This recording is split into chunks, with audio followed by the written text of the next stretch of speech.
जी चौधरी साहब, मुझे ये बताइएगा कि अभी फील्ड मार्शल साहब जो है वो तेहरान पहुंच गए हैं। मतलब वैसे तो ये बड़ा एक ब्रॉडर होगा, काफी सारी चीजें हमने इसमें डिस्कस करनी है, लेकिन अभी उन्हें वजीर दाखिला ने रिसीव किया है। आपको क्या लग रहा है अभी के इनके इस विजिट से आपको कुछ कितनी तवक्कुआत हैं फिलहाल?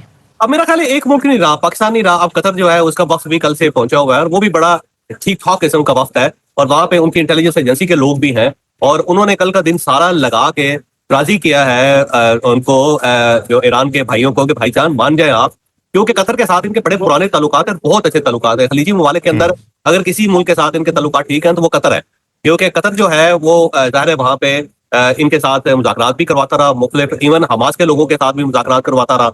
और फिर ईरान के साथ जितने मुज़ाकरात हुए हैं उससे पहले वो कतर के अंदर हुए और उसके बाद ओमान के अंदर हुए हैं। दूसरा जो था ओमान मरकज था, लेकिन सबसे ज्यादा कतर इनका मरकज था। और इसके साथ साथ जो ईरानी है उनकी बहुत ज्यादा इन्वेस्टमेंट जो है वो भी कतर के अंदर है। और इस वक्त जो इनकी अमाउंट, सबसे पहली अमाउंट जो रिलीज करनी है अमेरिका ने, वो भी कतर के अंदर पड़ी हुई है। $7 बिलियन थी, जो $6 बिलियन रह गया है, वो भी कतरी बैंक के अंदर है। लिहाजा पूरी जो 7 गल्फ स्टेट्स हैं, ये 7 ममालिक हैं जिनके साथ इस वक्त कंफ्लिक्ट चल रहा है। तो कतर वाहिद मुल्क है जिसके साथ इनका जो इतना ज्यादा कंफ्लिक्ट नहीं है, इनका राब्ता बहुत अच्छा है।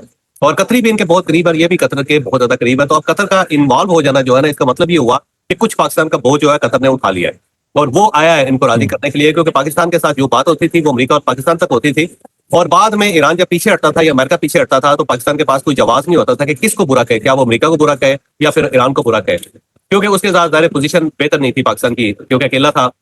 अब कुछ एक और मुल्क आया जिससे बोझ उठाना है, और ये सिर्फ एक तक नहीं रहेगा। अब इसके बाद तुर्किया भी आएगा, फिर सऊदी अरब भी आएगा, फिर यूएई जो हो सकता है दरमियान में इन्वॉल्व ना हो, लेकिन उसकी ब्लेसिंग शामिल है सारे मामले में। तो अब जो कतर आया है, तो कतर के पीछे सऊदी अरेबिया भी है, साथ यूएई भी है, साथ तुर्किया भी है। तो उनकी इंटेलिजेंस जो है कतरियों की, वो भी वहां पे बैठी हुई है और उससे इस मुज़ाकरात में बड़ा अहम किरदार अदा किया। बल्कि अगर ये कहा जाए कि यहाँ से मोहसिन नकवी साहब गए हैं और उस साइड से कतरी लोग भी आके पहले से बैठे हुए थे, तो बात ये गलत नहीं होगी। तो अब एक और मुल्क भी है जो प्रॉपर जो है इन मुज़ाकरात का हिस्सा है, लेकिन सालस जो है वो सिर्फ और सिर्फ पाकिस्तान है, बाकी सारे फैसिलिटेटर है। और बाकी जो और बल्कि जो मुझे अभी ईरान से कुछ लोगों ने इतला दी, जो जरा बड़े हाई इन्फ्लुएंशियल लोग हैं, उन्होंने कहा जी सऊदी यहाँ पे आके बैठे हुए हैं और यूएई की भी एक टीम है जो इस वक्त यहाँ पे, और तुर्किया के लोग भी हैं। तो बहुत सारे वहां पे इस वक्त लोग हैं, वक्त हैं, जो ईरान के अंदर बैठ के, तेहरान के अंदर बैठ के मामला को सेटल करने की कोशिश कर रहे हैं। तो अब फील्ड मार्शल साहब वहां पे तशरीफ लेके हैं और सिकंदर साहब ने उनको वेलकम किया है और ये उनके वजीर दाखिला है। और बड़ा जबरदस्त किस्म का इस्तकबाल किया गया, आपने देखा है कि इस्तकबाल कितना अच्छा हुआ है।